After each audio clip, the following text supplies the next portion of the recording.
अस्सलाम वालेकुम first year बेटे, ओपन योर फिजिक्स बुक। अपने लास्ट लेक्चर में हमने रेजिस्टेंस पढ़ा, रेजिस्टिविटी मैंने आपको पढ़ाई। इन द एंड हमने टेम्परेचर कोएफिशिएंट ऑफ रेजिस्टेंस को भी कंप्लीट किया। एक छोटी सी चीज़ जो कल शायद मैं बताना भूल गई थी, आज मैं आपको दोबारा उस टॉपिक पे हम लोग चलें। मैंने कल आप लोगों को बताया था temperature coefficient of resistance. In the end हमने इसकी इक्वेशन भी ड्राइव की थी बेटे। यहाँ पे तीन मेन पॉइंट्स हैं जो आप कह सकते हो कि हमारे इस टॉपिक के की पॉइंट्स थे। तीन मेन पॉइंट्स थे जो आपने यहाँ पे याद रखने हैं। आपकी बुक में उसके अकॉर्डिंगली टेबल भी दिया गया था कि अगर हमारी ये जो देखो ये क्या चीज़ है, अल्फा जो साइन है, this is temperature coefficient of resistance. इस साइन की इसकी बात मैं कर रही हूँ, टेम्परेचर कोएफिशिएंट ऑफ रेजिस्टेंस की बात मैं कर रही हूँ। टेम्परेचर कोएफिशिएंट ऑफ रेजिस्टेंस की वैल्यू अगर हमारी पॉजिटिव आती है, स्पेशली फॉर मेटालिक कंडक्टर्स, जैसे कि आपके पास कॉपर हो गया, सिल्वर हो गया, गोल्ड हो गया, ठीक है, इस तरह के जो मेटल्स होंगे, जो मेटालिक कंडक्टर्स होंगे, इनके लिए टेम्परेचर कोएफिशिएंट ऑफ रेजिस्टेंस की वैल्यू जो है बेटे वो क्या आएगी, वो हमेशा पॉजिटिव आएगी। दूसरा पॉइंट यहाँ पे जो आपने याद रखना है कि इसी टेम्परेचर कोएफिशिएंट ऑफ रेजिस्टेंस की वैल्यू नेगेटिव भी आएगी। कब नेगेटिव आएगी? जब आपके कंडक्टर्स जो हैं वो मेटालिक कंडक्टर्स नहीं होंगे बल्कि वो सेमी कंडक्टर्स होंगे। यानी कि कॉमन एग्जांपल जैसे हमने पढ़ी थी जर्मेनियम और सिलिकॉन की, यानी कि सेमी कंडक्टर्स होंगे तो वैल्यू क्या होगी, नेगेटिव में आएगी। और अगर आपके पास मेटालिक कंडक्टर्स होंगे तो वैल्यू क्या आएगी, आपकी पॉजिटिव में आएगी। इसी तरह एक तो होगी पॉजिटिव वैल्यू, एक हमारे पास क्या होगी, नेगेटिव वैल्यू। लेकिन इसकी value approximately equals to zero भी आ सकती है। और ज़ीरो किस केस में आएगी, जब हमारे पास दो यहाँ पे हमारे पास एग्जांपल्स हैं उसकी, कौन सी, मैंगनीज और कॉन्स्टेंट, ठीक है। अलॉयज़, यहाँ पे कंडक्टर्स की बात नहीं हो रही, जो अलॉयज़ होते हैं बेटे उनमें टेम्परेचर कोएफिशिएंट जो है उनकी कॉमन जो वैल्यू आएगी, नॉर्मली जो वैल्यू आती है वो क्या आती है, हमारे पास ज़ीरो होती है। Common example different type of alloys हैं। कॉमन एग्जांपल उस अलॉय की कौन सी मैंने दी हुई है, मैंगनीज दी है, MANGANIN, ठीक है। और दूसरी एग्जाम्पल मैंने आपको कौन सी बताई है, कॉन्स्टेंट, CONSTANTAN, ठीक है। ये दो अलॉयज़ हैं जहाँ पे टेम्परेचर कोएफिशिएंट की वैल्यू जो है वो ज़ीरो आएगी। टॉपिक हमारा ख़त्म हो गया था। इसी टॉपिक के एंड पे बेटे हमारे पास एक न्यूमेरिकल दिया हुआ है हमें, example 9.7 0.75 A current flows through an iron wire when a battery of 1.5 volt is connected across its end. The length of the wire is 5 m and its cross sectional area is 2.5 into 10 raised to power minus 7 meter square. Compute the resistivity of iron. सबसे पहले हमने यहाँ पे क्या find करना है, आपने find करनी है रेजिस्टेंस, यानी कि आर जो है वो हम फाइंड करेंगे। आपको पता है इक्वेशन हमने पढ़ी थी V is equals to I R, और अगर आपने आर फाइंड करना हो तो हमारी इक्वेशन क्या हो जाएगी, V बाय आई हो जाएगी। पहले हम क्या करेंगे, आर की वैल्यू फाइंड करेंगे। V आपको दिया हुआ है, आई आपको दिया हुआ है, सिंपली वैल्यूज पुट करोगे तो क्या आ जाएगा, आपका रेजिस्टेंस आ जाएगी। उसके बाद आपने क्या फाइंड करनी है बेटे, रेजिस्टिविटी। रेजिस्टिविटी का हमारे पास क्या इक्वेशन थी वो भी हमने पढ़ ली थी, R A over L. R आपने फाइंड कर लिया, ए और एल आपको गिवन है, जस्ट वैल्यूज पुट करो और आपकी रेजिस्टिविटी की जो है वो रिक्वायर्ड वैल्यू आ जाएगी। अगली एग्जांपल हमारे पास है 9.8। A platinum wire has resistance of 10 ohm at 0 degree centigrade and 20 at 193 degree centigrade. Find the value of temperature coefficient of resistance of platinum. आपके पास आर नॉट दिया हुआ है आपको, यानी कि 0 डिग्री सेंटीग्रेड पे RT आपको दिया हुआ है, T टेम्परेचर है। हमारे पास टेम्परेचर कितना है, जितना टोटल टेम्परेचर है उसको आपने 273 से जो है वो माइनस करो तो आपका T की वैल्यू आ जाती है, ठीक है। वो ऑलरेडी आपको गिवन भी थी 193। यहाँ पे हमने इक्वेशन पुट करनी है कौन सी, टेम्परेचर कोएफिशिएंट ऑफ रेजिस्टेंस की, जिसकी अभी हमने बात भी की, ठीक है। वही इक्वेशन आप यहाँ पे पुट करेंगे, जस्ट आप वैल्यूज पुट करोगे और आपकी रिक्वायर्ड वैल्यू जो आएगी that is temperature coefficient of resistance, ठीक है। क्लियर हो गया। नेक्स्ट पेज पे अगर आप लोग आओ, पेज नंबर अपनी बुक का ओपन करें, आप लोग 210 पेज ओपन करें। टॉपिक हमारा है 9.14 इलेक्ट्रिकल पावर, ठीक है। आज हम स्टार्ट करेंगे अपना new topic that is known as electrical power. Let's start with the reading, then इंशाल्लाह मैं आपको साथ साथ इसको एक्सप्लेन करूंगी। Consider a circuit consisting of a battery of EMF. EMF बेटे एब्रीवेशन है इलेक्ट्रोमोटिव फोर्स की, connected in series with the resistance R. A steady current flows through the circuit and a steady potential difference V exists between the terminal A and B of the resistors R. Terminal A connected to the positive pole of the battery is at higher potential than the terminal B. In this circuit, the battery is continuously lifting charge uphill through the potential difference V. Using the meaning of potential difference, the work done in moving a charge Q up through the potential difference V is given by work done W is equals to V into Q. This is the energy supplied by the battery. The rate at which the battery is supplying electrical energy is the power output or electrical power of the battery. Using the definition of power, we have electrical power is equals to energy supplied divided by time taken. VQT. So I is equals to Q over T. The above equation can also be written as electrical power is equals to V into I. Equation 9.39 is a general relation for power delivered for a source of current I operating on a voltage V. In the circuit shown in figure 9.23, the power supplied by the battery is expended or dissipated in the resistor R. The principle of conservation of energy tells us that the power dissipated in the resistors is also given by equation 9.39. Power dissipated is equals to P is equals to V into I. Alternative equation for calculating power can be found by substituting V is equals to IR, I is equals to VR in turn in equation 9.31. ये आपको equation बेटे मैं अभी drive करवा देती हूँ. If V is expressed in volt and I in ampere, the power is expressed in watts.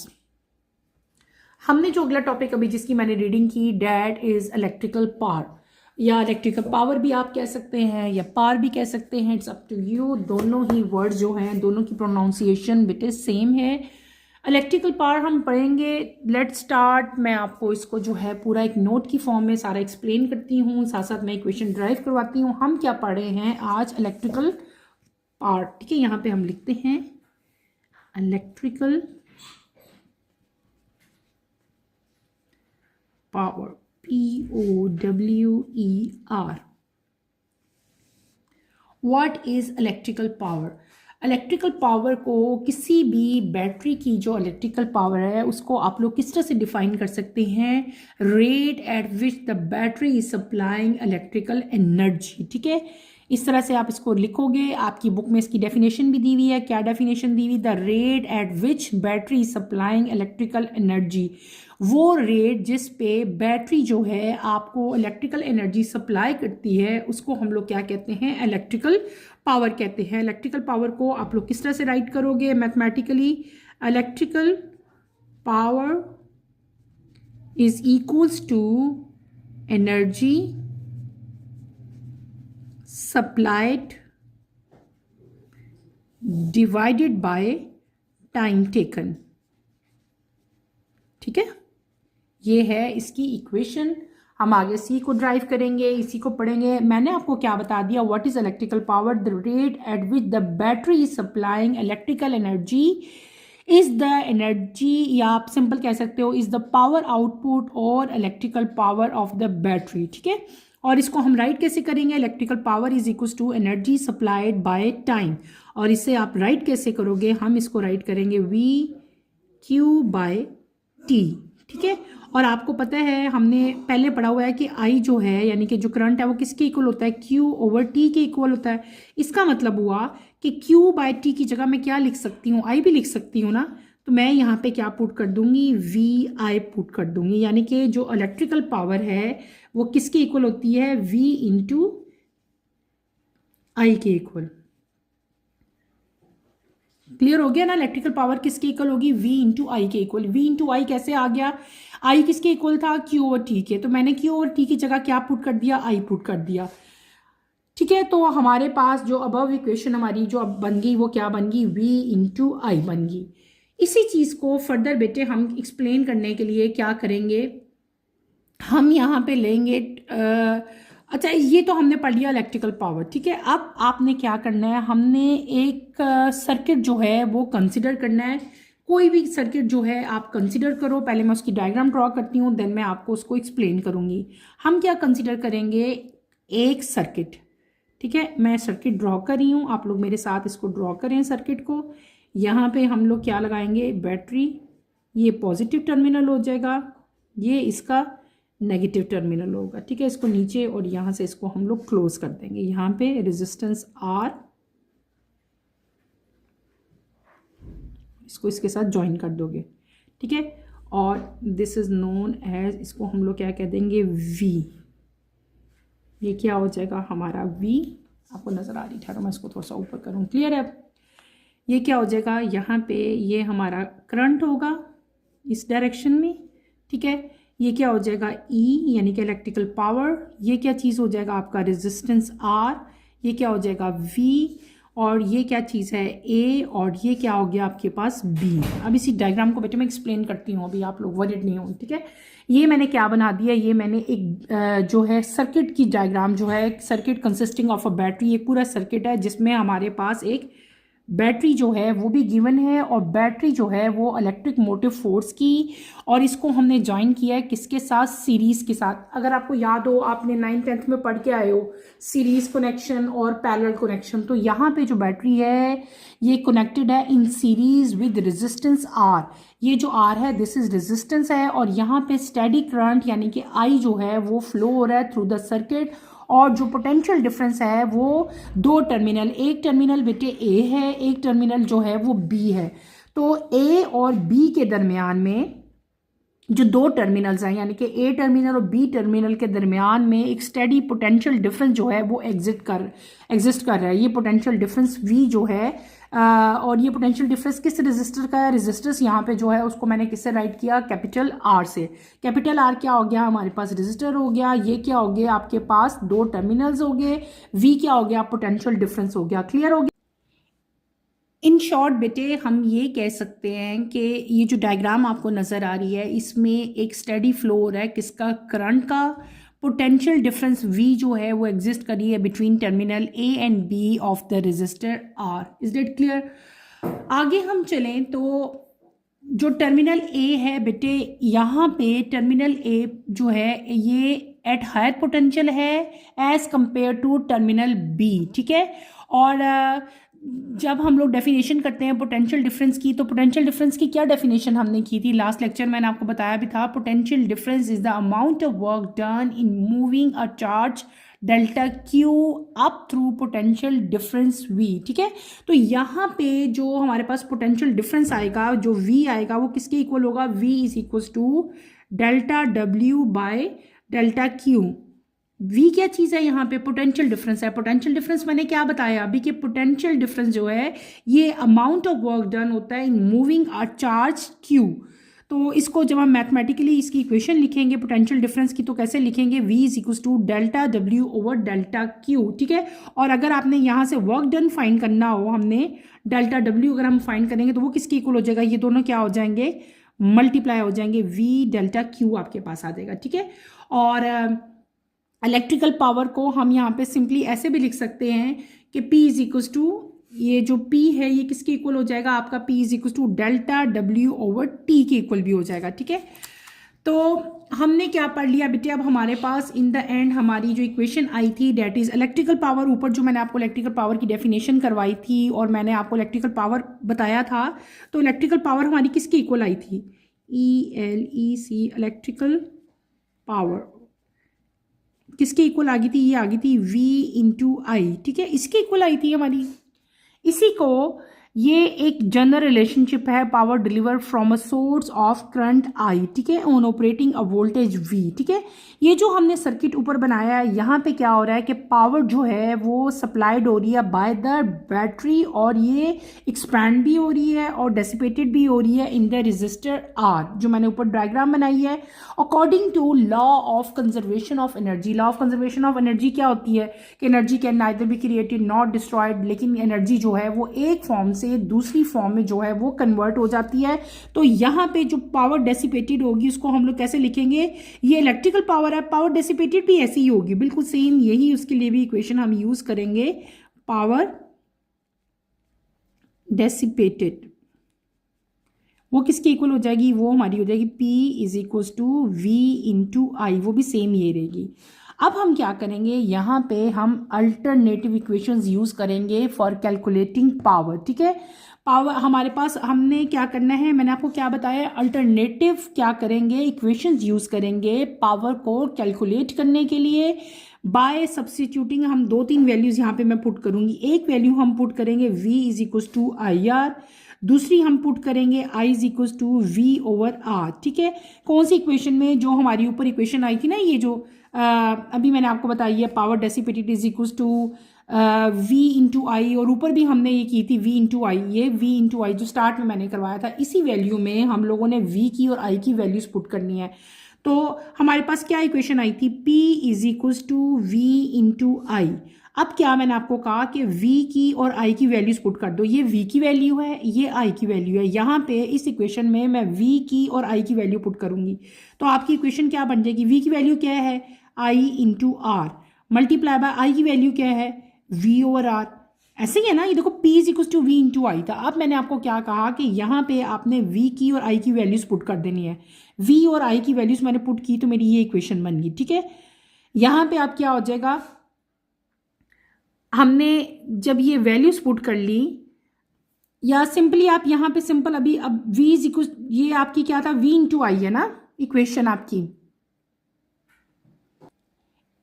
बेटे, आप बल्कि यूं इस, ये ज़रा आपके लिए ज़रा टफ हो जाएगा, इसको हम इस तरह रहने देते हैं, इसी को आगे लेकर चलते हैं। ठीक है, मैंने आपको क्या कहा कि V किसके इक्वल होता है, V is equal to I into R, I किसके इक्वल है V इंटू आर। ठीक है, अब हमारे पास क्या हो जाएगा, हमारा जो P था वो V इंटू आई के इक्वल था। V की वैल्यू क्या है आई आर, यहाँ पे मैं क्या वैल्यू पुट कर दूंगी आई आर, और इस आई को हम एज इट इज रहने देंगे। ठीक है, तो हमारी अब वैल्यू क्या आ जाएगी, आई इंटू आई क्या हो जाएगा, आई स्क्वायर हो जाएगा, और साथ क्या आ जाएगा आर आ जाएगा। ये हमारी एक वैल्यू होगी।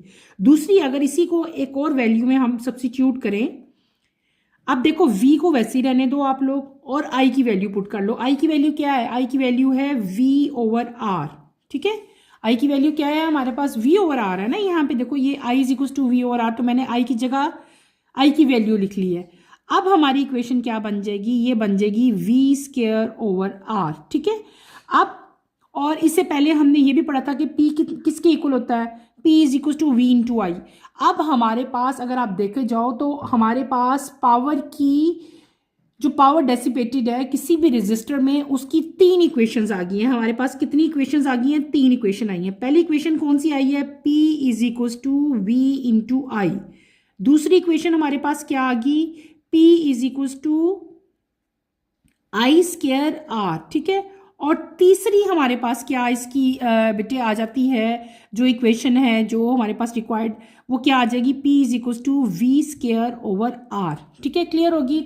इन द एंड हमने क्या कर लिया कि we have now 3 equations for calculating power dissipated in the resistor. बहुत इजी टॉपिक था। यहाँ पे इधर बस इधर से थोड़ी सी आपको कंफ्यूज नहीं होना। V किसके इक्वल होता है, V is equal to I into R. I किसके इक्वल होता है, I is equal to V over R. हमारे पास पावर की वैल्यू क्या आई थी, P is equal to V into I. मैंने क्या किया कि इसको 2 डिफरेंट टाइम में, एक दफ़ा मैंने V की वैल्यू पुट की है और एक दफ़ा में मैंने क्या पुट किया, I की वैल्यू पुट की। यहाँ पे V की वैल्यू हमने पुट की, V की वैल्यू क्या थी, I इंटू आर। आई को ऐसे ही रहने दिया था, I और I क्या हो गया, I स्क्वायर हो गया और R का R आ गया। ये एक हमारी वैल्यू बन गई, एक इक्वेशन बन गई।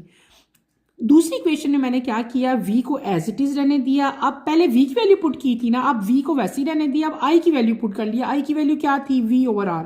मैंने V ओवर R लिख दी। एक वैल्यू आपकी ये आ गई है और एक ही वैल्यू हमारे पास ये आई है। ठीक है, ये एक वैल्यू है और एक वैल्यू हमारे पास ये आ गई है, और एक एक्चुअल शुरू में भी हमारे पास पावर की वैल्यू आई थी V into I. In the end हमारे पास P की 3 वैल्यूज आ गई पावर की। पावर डेसिपेटेड किसी भी रजिस्टर में हमारे पास 3 वैल्यूज आई हैं।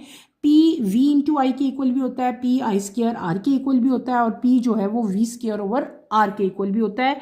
तो इसका मतलब क्या हुआ कि हमारे पास power dissipated in a resistor जो है उसको कैलकुलेट करने के लिए 3 इक्वेशंस हैं। इन तीनों इक्वेशंस से हम लोग पावर जो है वो फाइंड आउट कर सकते हैं। और अगर अगर आप लोग आगे देखो तो V जो है बेटे इसका यूनिट क्या होता है वोल्ट, ठीक है। I का यूनिट क्या होता है एम्पेयर। तो अगर आपने P का यूनिट देखना हो तो P का यूनिट क्या होगा, पावर का यूनिट क्या होता है, डेट इज वॉट। क्या यूनिट होता है, पावर को हम एक्सप्रेस करते हैं वॉट्स में, ठीक है। क्लियर हो गया, WATTS। और इससे छोटा इसका यूनिट भी है, that is known as kilowatt hour भी इसका जो है वो यूनिट होता है। और 1 किलो वॉट आवर जो है ये वो एनर्जी है जो एक डिवाइस कंज्यूम करता है 1000 W रनिंग फॉर 1 आवर में, ठीक है। तो ये हमारा टॉपिक जो है ये कंप्लीट हो गया, डेट इज़ इलेक्ट्रिकल पावर। इसकी इक्वेशन मैंने आपको ड्राइव करवाई, ठीक है। आपने भी एज इट इज़ जो है इसकी इक्वेशन सारी की सारी जो है वो कंप्लीट करनी है। और इसमें अगर कोई प्रॉब्लम होता है, कोई कंफ्यूजन होती है तो feel free to ask any question, ठीक है। अब हम चलेंगे अपने नेक्स्ट टॉपिक की तरफ, अपनी बुक की तरफ आओ। उसी पेज पे पेज नंबर 210 के एंड पे अगर आप लोग आओ, यहाँ पे हमारा टॉपिक है 9.15। टॉपिक नंबर 9.15 है electromotive force and potential difference. ये हम स्टार्ट करेंगे। Let's start with the reading, then इंशाल्लाह मैं आपको साथ साथ इसको एक्सप्लेन करूंगी, ठीक है। पहला टॉपिक इजी था, ये चैप्टर इतना मुश्किल नहीं है, फिजिक्स का इजी चैप्टर है। 9.15 electromotive force and potential difference. We know that a source of electrical energy, say a cell or a battery, when connected across a resistance, maintain a steady current through it.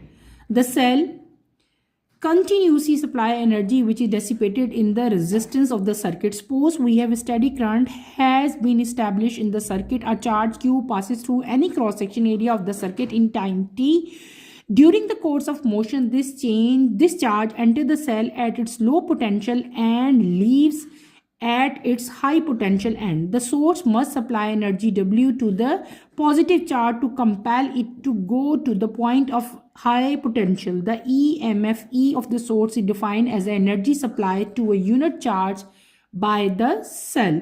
E is equals to W over Q. It may be noted that electromotive force is not a force and we do not measure it in newtons. The unit of EMF is joule per coulomb, which is volt. The energy supplied by the cell to the charge carrier is derived from the conservation of chemical energy into electrical energy inside the cell. Sorry bete. Like other components in a circuit, a cell also offers some resistance. This resistance is due to the electrolyte present between two electrodes of the cell and is called the internal resistance of the cell. इसको underline कर लें. Thus a cell of EMF E having an internal resistance R is equivalent to a source of pure EMF E with the resistance R in a series. Let us consider a performance of a cell of EMF E and internal resistance R as shown in figure 9.26. A voltmeter of infinite resistance measured the potential difference across the external resistance R or the potential difference V across the terminal of the cell. The current I flowing through the circuit is given by I is equals to E divided by R plus R, or E is equals to IR plus IR. Here IR is equals to V is the terminal potential difference of the cell in the presence of current I when the switch S is open, so current passes through the resistance. In this case, the voltmeter read the EMF E as terminal voltage. Thus, terminal voltage of the presence of the current switch on would be less than the EMF E by IR. इसको पहले मैं explain करती हूँ, next हम आगे चलेंगे। जो next topic बेटे मैंने अभी स्टार्ट किया, that is known as electromotive force and potential difference, ठीक है। What is electromotive force? सबसे पहले तो आपको ये पता होना चाहिए, इलेक्ट्रोमोटिव फोर्स की डेफिनेशन आपको आनी चाहिए। इलेक्ट्रोमोटिव फोर्स क्या होती है? Energy supplied by a source per unit charge, ठीक है। कोई भी एनर्जी जो रिक्वायर्ड हो किसी भी सोर्स को पर यूनिट चार्ज मूव करने के लिए in the circuit from low potential to higher potential, उसको हम लोग क्या कहते हैं? इलेक्ट्रोमोटिव फोर्स कहते हैं, ठीक है। आपकी बुक में इसकी डेफिनेशन भी दी हुई है, ठीक है। आपने वही डेफिनेशन इसकी याद कर लेनी है। ये यहाँ पे लिखी हुई है, ठीक है। ये देख लें, यहीं पे है, अगर नहीं है तो जैसे मैंने बताई है आप वो भी लिख सकते हैं। मैंने आपको क्या बताया, व्हाट इज़ इलेक्ट्रोमोटिव फोर्स, ठीक है। इलेक्ट्रोमोटिव फोर्स क्या होती है बेसिकली बेटे, इलेक्ट्रोमोटिव फोर्स क्या है, इसको सुनो और इसी वर्डिंग्स में लिखने की कोशिश करो, मैं आप लोगों को बता रही हूँ। इलेक्ट्रोमोटिव फोर्स जिसकी एब्रीवेशन है EMF, इलेक्ट्रोमोटिव फोर्स क्या है, the energy supplied by a source per unit charge, ठीक है। क्या मैंने कहा यहाँ पे word, per unit charge, to move the charge in circuit from lower potential to higher potential is called electromotive force. Electromotive force जो है इसको हम किस तरह से राइट करते हैं, E is equal to W/Q। W हमारे पास यहाँ पे क्या है, टोटल वर्क डन आ जाएगा, Q क्या है हमारे पास, चार्ज आ गया, ठीक है। तो और इलेक्ट्रोमोटिव फोर्स जो है इसका ऐसा यूनिट क्या होता है बेटे, दैट इज वोल्ट। क्या यूनिट होगा इसका, वोल्ट यूनिट होगा। और जब भी इलेक्ट्रिकल एनर्जी का हमारे पास डिफरेंट टाइप के सोर्सेज होते हैं इलेक्ट्रिकल एनर्जी के, ठीक है बेटे, जैसे कि सेल हो गया या बैटरी हो गया। जब किसी भी इलेक्ट्रिकल केमिक जो एनर्जी है उसका कोई भी सोर्स, जैसे कि मैंने आपको एग्जांपल ली है, सेल हो या आपके पास कोई बैटरी हो बेटे, जब उसको हम कनेक्ट करेंगे अक्रॉस द रेजिस्टेंस R, तो वो क्या करेगा, it maintain a steady current, ठीक है। उसके अंदर एक स्टेडी करंट जो है वो मेंटेन हो जाएगा। सेल जो है वो एनर्जी सप्लाई करते हैं और वो एनर्जी जो है वो देन यूज होती है in the resistance of the circuit, ठीक है। आप लोग सपोज करो कि आपके पास डेल्टा Q चार्ज है जो किसी भी सर्किट से पास थ्रू हो रहा है एट टाइम इंटरवल T, ठीक है। तो ये जो टोटल चार्ज जब किसी सेल के अंदर एंटर होता है फ्रॉम इट्स लोअर पोटेंशियल और लीव करता है at its high potential energy को, पोटेंशियल एंड पे, तो उसको हम लोग क्या कहते हैं, इस एनर्जी को हम क्या कहते हैं बेटे, इलेक्ट्रोमोटिव फोर्स कहते हैं, ठीक है। और मैंने पहले आपको बता दिया था कि इलेक्ट्रोमोटिव फोर्स किसके इक्वल है, W/Q के इक्वल है, ठीक है। आपकी बुक में इसकी ईजी डेफिनेशन भी लिखी हुई है, energy supply to a unit charge by a cell.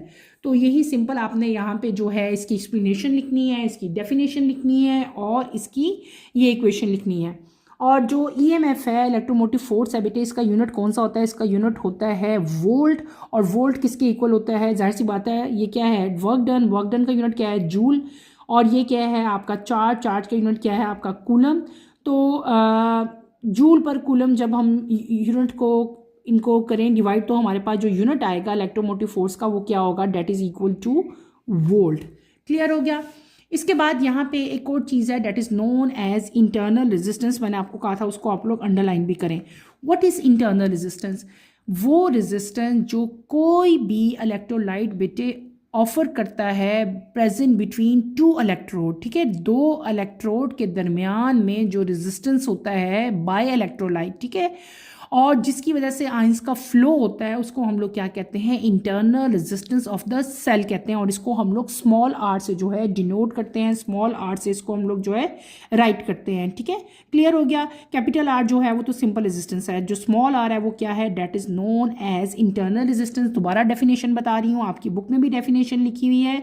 The resistance is due to the electrolyte present between two electrode of the cell and is called internal resistance of the cell. आपने as it is definition करनी है, क्या मैंने बता दिया, the resistance offered by electrolyte present between two electrode of the cell to the flow of ion is called internal resistance of the cell and it is denoted by small r। आपकी book में आगे इसको explain किया गया हुआ है। इसी चीज को बेटे फर्दर एक्सप्लेन करने के लिए हम लोग एक जो है सेल है उसको मैं ड्रॉ करूंगी और आपको जो है उसकी इक्वेशन ड्राइव करके दिखाऊंगी। आप लोग सपोज करो कि आपके पास कोई सा भी एक हमारे पास एक टर्मिनल पोटेंशियल डिफरेंस है V ऑफ द सेल, ठीक है। आप लोगों ने यहाँ पे सिंपल एक डायग्राम है, आपकी बुक में भी बनी हुई है, बहुत ईजीएस्ट है। हम यहाँ पे क्या करेंगे, एक आप लोग यहाँ पे सेल बनाओगे, दिस इज A, यहाँ पे A लिखो, ठीक है। मैं आपको सारा इसको एक्सप्लेन करती हूँ।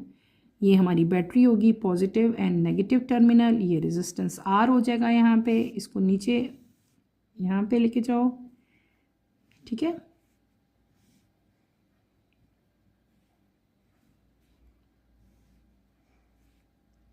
क्लियर, ऐसे ही डायग्राम आपने ड्रॉ करनी है। दिस इज A, ये क्या हो गया, R हो जाएगा हमारा। ये जो पॉइंट है इसको हम लोग क्या सपोज कर लेंगे, दिस इज S, ठीक है। स्विच है ये ये आपका स्मॉल आर है, ये नेगेटिव, ये पॉजिटिव, और ये क्या हो गए हमारे ई हो गए, ठीक है।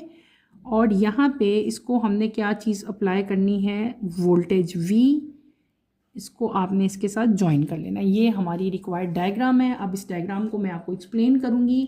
हमने कंसिडर करनी है कोई भी एक सेल लेना है और उसकी परफॉर्मेंस को आपने देखना है। सेल की परफॉर्मेंस किस चीज़ की, ईएमएफ यानी कि इलेक्ट्रोमोटिव फोर्स की, उसकी जो है हम परफॉर्मेंस चेक करेंगे। यहाँ पे ये जो पूरी डायग्राम है, ये यहाँ पे हमारी आ रही है, जैसे हमने इसको वोल्टेज के साथ अप्लाई कर दिया।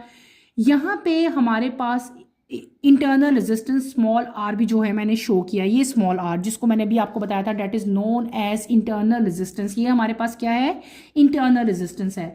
यहाँ पे हमारे पास वोल्ट मीटर जो इन्फिनिट रेजिस्टर का है वो भी अटैच है। वोल्ट मीटर क्या करेगा, potential difference across the external resistance. ये एक्सटर्नल रेजिस्टेंस है कैपिटल आर, ये क्या है इंटरनल रेजिस्टेंस, और ये क्या है वोल्ट मीटर है। और वोल्ट मीटर जो है बेटे ये मेजर करेगा क्या, एक्सटर्नल रेजिस्टेंस और potential difference across the terminal of the cell. यहाँ पे क्या, जब हम इसको बैटरी के साथ ज्वाइन करेंगे तो यहाँ पे जो है वो करंट फ्लो होगा थ्रू द सर्किट, और जो करंट यहाँ पे फ्लो होगा बेटे उसको, अच्छा यहाँ पे ये जो मेरा टॉपिक है that is known as EMF, electromotive force, ठीक है। यहाँ पे जो करंट बेटे हमारा फ्लो होगा वो किसके इक्वल होगा, I is equal to E divided by R plus small r, ठीक है। यहाँ पे और इसको अगर हम इक्वेशन को अपनी को रीअरेंज करें, ई को साइड पे ले जाएं, तो हमारी इक्वेशन क्या बन जाएगी, E is equal to I R plus R, ठीक है। इसका मतलब है ये आई इसके साथ ही मल्टीप्लाई हो रहा है और ये आई स्मॉल आर के साथ ही मल्टीप्लाई हो रहा है, ठीक है। तो ये हमारी इक्वेशन बन जाएगी, रिक्वायर्ड इक्वेशन। अब आई आर किसकी इक्वल होता है, आई आर इक्वल होता है, आपको पता है हमने पढ़ा था ना, आई आर किसके इक्वल है, I R is equal to V. V क्या चीज़ है, पोटेंशियल डिफरेंस है in the presence of current R, ठीक है। जब ये स्विच है बेटे, यहाँ पे ये क्या चीज़ है, ये स्विच है, ठीक है। जब स्विच यहाँ पे ओपन होगा तो कोई भी करंट यहाँ से पास नहीं होगा थ्रू रेजिस्टेंस, ठीक है। और यहाँ पे वोल्ट मीटर जो है वो रीड करेगा ईएमएफ एज टर्मिनल वोल्टेज, ठीक है। तो टर्मिनल वोल्टेज जो है in the presence of current, यानी कि जब हम स्विच ऑन करेंगे तो जो टर्मिनल वोल्टेज होगा वो क्या होगा, would be less than EMF, ठीक है। और वो किसके इक्वल हो जाएगा, वो इक्वल हो जाएगा आई आर के इक्वल, स्मॉल ये जो आर है इसके इक्वल हो जाएगा जब स्विच ऑन होगा, ठीक है। और जब स्विच ऑफ होगा तो करंट तो वहां से क्या होगा, पास ही नहीं होगा, ठीक है। No current is passes through the resistance, यहाँ पे रेजिस्टर आर, ठीक है, क्लियर हो गया। अच्छा ये हमारी इक्वेशन होगी। अब यहाँ पे हमने दो चीजें देखो बेटे की, एक हमने पढ़ा आई आर और एक हमने ये पढ़ा स्मॉल, एक है कैपिटल आई आर और एक है स्मॉल आई आर जो मैंने यहाँ पे मेंशन किए। इन दोनों का मतलब क्या है, व्हाट इज दिस, ठीक है, व्हाट आर दिस। तो ये क्या है, this is terminal potential different, मैं यहाँ पे लिख देती हूँ, this is terminal potential difference of the cell, इसको नीचे लिख दे, of the cell when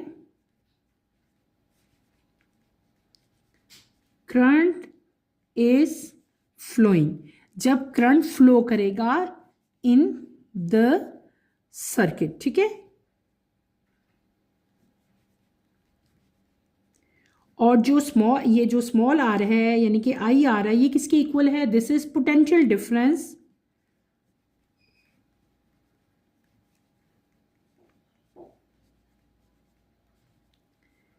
across the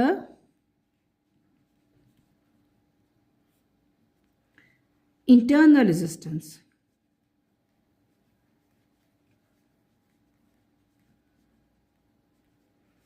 of the cell। Clear हो गया। ये आपको जो मेरी दो एंड पे इक्वेशंस आ गई थी, एक आ गया था कैपिटल आई आर था और एक क्या था, स्मॉल आर था ना। तो अब मैंने यहाँ पे मेंशन कर दिया, लिख भी दिया ताकि आप लोगों को कंफ्यूजन ना हो। आई आर किसके इक्वल है, this is terminal potential difference of the cell when current is flowing in the circuit. और आई आर ये क्या है, potential difference across the internal resistance of the cell.